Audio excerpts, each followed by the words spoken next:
قبل ما اسالك مبروك الصداره، يعني قبل ما اسالك عن المباراه وعن الهدف، الاهلي تعادل. أول شيء الحمد لله نبارك للجمهور عودتنا للصدارة.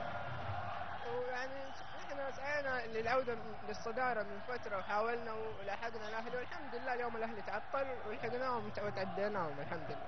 سجلت هدف رائع غايه الروعه، وضيعت كوره يعني كانت يعني التصليحه من ناصر فيها بروعه هدفك. أول شيء الحمد لله على الجول اللي جبته، طبعا كله بمجهود زملاء اللاعبين. والمهاجم يضيع طبعا، أنا دلعت فيها. ما ما استغليت الفرصة تمام. خليني اقول تفلسفت فيها شويه. الحمد لله على كل حال ما استغليت الفرصة تمام، ما كنت جدي فيها، والحمد لله على كل حال. طيب الفرحه حقتك ليش هادي؟ ليه ما تفرح؟ زعلان؟ احد مزعلك؟ لا بالعكس عادي، فرحت مع زملاء اللعيبة وعادي. الحركه حقتك هادي، لا فاهم انت قصدي. فرحة طبيعية، كل لاعب له فرحة، طريقة في التعبير عن الفرحة طب وهذه. السر في اختيار الفرحه هذه؟ ما في سر، جات كذا. لا لا اكيد في سر مختار. لا صدقني ما في سر. اكيد. الصداره بعد كذا خلاص 5 مباريات والدوري. 6 تقريبا. 6. 6 19 باقي 6. لا تجنن، لا تلخبطني. 6 مباريات اتوقع، ان شاء الله بنحاول قد ما نقدر، نحاول قد ما نقدر ان شاء الله ان نحافظ على الصدارة وما نفلتها ان شاء الله باذن الله. يعطيك العافيه مختار، شكرا. اذا شكرا لمختار فلاتة، وبعد عبد الله العضيبي ووليد عبد الله. طبعا مشاهدينا الاعزاء نعيد ونكرر عليكم انه الفرحه كانت هستيريه بنتيجه يمكن الاهلي اكثر ما كانت من فرحه الجمهور الشباب، يمكن بالرباعيه. تتفق عبد الله ولا لا؟ تفضل معك مزاج.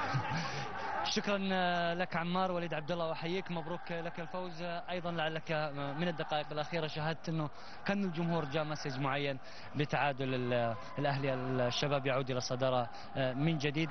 لم تعطوا نجران فرصه ان يحقق مفاجاه، دقيقه 5 وهدف. اول شيء بسم الله الرحمن الرحيم، ومبروك لنادي الشباب، هارد لك نجران. تعرف يمكن ان ننافس على الدوري عشان لازم نخش المباراه هذه اننا من البدايه. فريق نجران فريق كويس، دائما يسوي لنا مفاجات، ان عارفين حاسبين حساب نجران. الحمد لله توفقنا وقدرنا نحد من خطورتهم. النهج الهجومي كان واضح، لكن لم نتوقع ان يكون بهذه الصوره 4 أهداف. والله شوف يمكن بدايه بعد مباراه الاتحاد لين المباراه هذه يعني بيننا وبين انفسنا، الجهاز الفني الجهاز الاداري يعني حاطين في اذهاننا يعني بيقولون ناخذ المباراه يعني واحده واحده. الحمد لله يعني جاء التوفيق، الحمد لله. اشكر اخواني اللعيبه يعطيهم العافيه، ان شاء الله نفكر في الجاي ان شاء الله. نتيجه الاهلي والفتح تنتهي بالتعادل، بالتاكيد شيء معنوي اخر بالنسبه لكم. اكيد هذا شيء معنوي. صرنا الحين فرق بيننا وبين الاهلي نقطه. فريق الاهلي فريق قوي، منافس قوي. ننسى الهلال، اتفاق، كلهم منافسين قويين. يعني لا يعني خلاص يعني ننسى المباراه هذه، نفكر المباراه الجايه باذن الله ان شاء الله. اذا ما يقولون ما راح نفرح الحين، نفرح ان شاء الله اخر مباراه الدوري ان شاء الله. عيني عليك بارده، ومبروك عليك العقد. ويمكن الرقم اللي طلع شوي بيشغل الناس عندك، الكل يبي سلف الحين. وليد بعد تجديد العقد مش ممكن تقول للشبابيين؟ اول شيء احب اشكر استاذ خالد البلطان يعني من كل قلبي. هذا ابو الشبابيين. يعني يمكن استاذ خالد البلطان من يوم جاء نادي الشباب ما يخلي اي نجم يطلع من النادي. انا احب اشكر اخواني اللعيبه، جهازي الفني.